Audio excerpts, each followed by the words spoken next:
Dropshipper itu harus pintar dalam berbisnis online. Seperti yang kita ketahui bahwa dropshipper itu bisa sangat-sangat sukses apabila benar-benar memahami dan mengetahui strateginya. Namun masih banyak banget dropshipper yang sangat-sangat salah dan belum mengetahui nih langkah-langkah yang benar untuk menjadi dropshipper yang sukses seperti apa. Seperti yang kita ketahui, dropshipper itu ibarat membantu menjual produk orang lain. Kalian tidak perlu stok, namun kalian tetap bisa berjualan. Tentu aja dropshipper cocok untuk yang bingung memulai bisnis dari mana, bingung jualin produk apa, belum banyak waktu luang, dan modalnya juga belum banyak. Banyak dari teman-teman kita itu yang berhasil menjadi dropshipper. Yes, sukses dalam dunia dropship. Akhirnya mereka awalnya dropship, awal-awal mulai ngestok sendiri, bahkan akhirnya sekarang menjadi distributor atau mungkin produksi sendiri. Jadi dropshipper masih banyak banget yang sukses, cuma mereka diam-diam aja. Jadi dropshipper itu masih sangat-sangat bisa asalkan kalian mengetahui langkah-langkahnya dan terus berusaha. Jadi kalian harus mengetahui 5 langkah ini supaya kalian itu bisa berhasil dropship. Namun sebelum itu, like dulu yuk. Step 1, produk potensial. Kita dropshipper bebas untuk memilih produk jualan kita. Namun di sini masih banyak banget yang salah, di mana dropshipper tidak melihat peluang dari produk tersebut, sehingga asal-asalan untuk upload produk, tapi mengeluh sepi orderan. Sebenarnya bukan sepi orderan, tapi kalianlah yang salah dalam memilih produk jualan. Salah satu riset paling gampang adalah lihat seberapa banyak produk tersebut terjual. Semakin banyak, maka semakin tinggi potensi produk tersebut itu bisa laku. Step kedua, seller dan produk. Setelah kalian mengetahui produk jualan kalian mau jual yang mana, kategori produk jualan yang mana, sekarang adalah waktu yang tepat untuk kalian mencari seller-seller yang bisa mensupport kalian resi otomatis. Jadi dimana kalau misalnya kalian dropship kan, kalian harus menemukan seller. Ketika kalian jualan, ketika mendapatkan orderan, kalian kasih resi otomatisnya ke seller tersebut untuk dikirimkan. Boleh dalam bentuk PDF atau mungkin AWB, terus nama customernya dan alamat customernya, dan juga orderannya apa teman-teman dan berapa piece. Itu dikirimkan ke si sellernya, lalu nanti akan dikirimkan. Sesimpel itu aja, namun ini tidaklah mudah. Karena kalian susah juga jualan kalau tidak dapat menemukan seller yang menerima resi otomatis. Ketika dapat orderan, kalian tinggal mengirimkan label ke seller tersebut. Namun ada cara kedua juga, di mana kalian kirimkan produknya dulu ke tempat kalian, lalu baru kirimkan produknya. Nah, jadi poin nomor kedua adalah, kalau yang poin pertama adalah kalian kan kasih resi otomatis ke si seller. Kalau yang kedua berarti kalian itu membeli produk dari seller tersebut, kirimin dulu nih ke rumah kalian, lalu dari rumah kalian packing ulang, terus kalian kirimin ke si customer.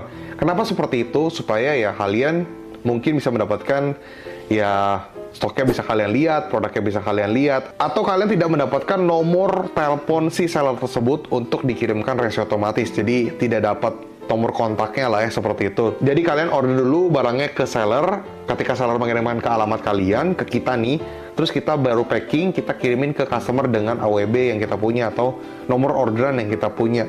Namun ini ya harus lebih repot, dimana kalian harus mendapatkan margin yang lebih tinggi. At least ada margin untuk nutupin biaya ongkos kirim. Kalau misalnya reguler itu bisa 9.000, kalau misalnya untuk instan atau same day itu bisa di 20 ribuan lah kalau sama-sama lokasinya mirip-mirip daerah lokasi kalian lah. Namun nggak cuma itu, selain daripada kalian mendapatkan margin yang harus lebih tinggi untuk nutupin biaya ongkir, kalian juga akan lebih lama untuk memproses pesanan. Karena kalian butuh waktu untuk ketika order, ketika seller mengirimkan ke tempat kalian, baru kalian kirimkan lagi. Nah itu butuh waktu teman-teman. Jadi ya kalian tidak bisa berharap performa kecepatan pengiriman kalian itu cepat. Itu tidak menjamin. Step 3, pelayanan. Kalian bukanlah yang termurah, kalian hanyalah dropshipper. Namun jangan berkecil hati. Namanya memulai bisnis berawal dari bawah. Itu adalah hal yang biasa. Tetap kalian harus pede dan bangga kepada diri kalian sendiri karena sudah berani untuk start bisnis online. Karena kalian bukanlah yang termurah, berarti kalian harus bermain di pelayanan. Pelayanan yang benar-benar bagus, ketika balas chat harus cepat dan ramah. Terus benar-benar memberikan kualitas produk yang bagus, packingan yang bagus, terus benar-benar menjawab pertanyaan dari customer, benar-benar mencari tahu keluhan dari customer seperti apa, supaya si customer merasa bahwa kamu adalah toko yang bagus, sellernya juga ramah, lalu kalian akan diberikan bintang 5 dan ulasan yang positif. Kalian benar-benar jaga pelayanan tersebut, karena yang membedakan kalian dari toko-toko orang lain adalah pelayanannya. Ingat, kalian bukanlah yang termurah, jadi bermainlah di pelayanan. Karena bintang 5 dan ulasan positif itu dapat memberikan kalian rate toko yang semakin bagus sehingga customer juga akan semakin percaya untuk belanja di toko kalian. Step 4, momentum. Sebagai dropshipper yang handal, teman-teman juga harus mengetahui produk-produk momentum, di mana kalian mengetahui produk-produk yang memang lagi banyak diminati sama market. Tentu aja kalian sebagai dropshipper sangat-sangat bebas untuk menjual produk apapun di toko kalian. Namun bukan berarti kalau misalnya kalian itu jualnya produknya asal-asalan ya. Tetap menjaga kalian itu jualnya di kategori yang mana. Kalau misalnya ada produk momentum, kalian bisa upload di toko kalian dan dapatkan traffic tambahan dan orderan tambahan dari produk momentum tersebut. Ingat, kalian bebas untuk jualan apapun. Dan kalian manfaatkanlah produk momentum ini untuk dapetin ya traffic tambahan dan banyak-banyakin orderan dan ningkatin basket size pesanan kalian. Jadi ambil kesempatan ini untuk mengembangkan toko kalian, mengembangkan produk kalian, dan juga meningkatkan ulasan dan review bintang 5 di toko kalian. Semangat! Step 5, iklan. Kalian termasuk seller yang tidak mau iklan dan berharap akan mendapatkan traffic organik. Jangan mimpi. Kenapa jangan mimpi? Ini benar-benar realistis. Seller-seller gede aja itu pada iklan. Masa kalian seller kecil, apalagi yang baru memulai, itu tidak mau iklan? Itu sangat-sangat tidak mungkin. Kalian itu beradu dengan mereka semua, tapi bukan berarti kalian nggak bisa menjual produknya ya.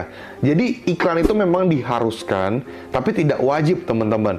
Namun dari iklan kalian akan mendapatkan traffic tambahan, yang tujuannya untuk mendapatkan orderan. Ketika lama-lama orderannya mulai naik, itu kan kalian iklannya akan jadi jauh lebih murah. Atau mungkin kalian nanti kalau udah penjualan udah banyak banget, udah pasti stok produk, gak mungkin dropship lagi. Namun ada momen dimana titik akhirnya iklan kalian itu akan semakin besar, tapi penjualannya juga akan semakin besar.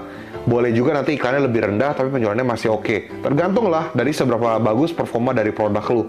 Cuman iklan itu harus ya teman-teman ya. Gak perlu takut iklan, anggap aja invest untuk toko kalian. Semakin banyak produk yang terjual, traffic yang datang juga akan semakin banyak. Maka produk kalian akan lebih diminati, lebih sering ditemukan, dan konversinya juga akan meningkat. Jadi jangan takut iklan. Nah, jadi itu adalah 5 langkah yang harus kalian lakukan sebagai dropshipper kalau kalian mau sukses dalam bisnis dropship. Jadi kalau misalnya kalian bingung, silahkan komen aja. Gue akan baca-bacain komentar kalian.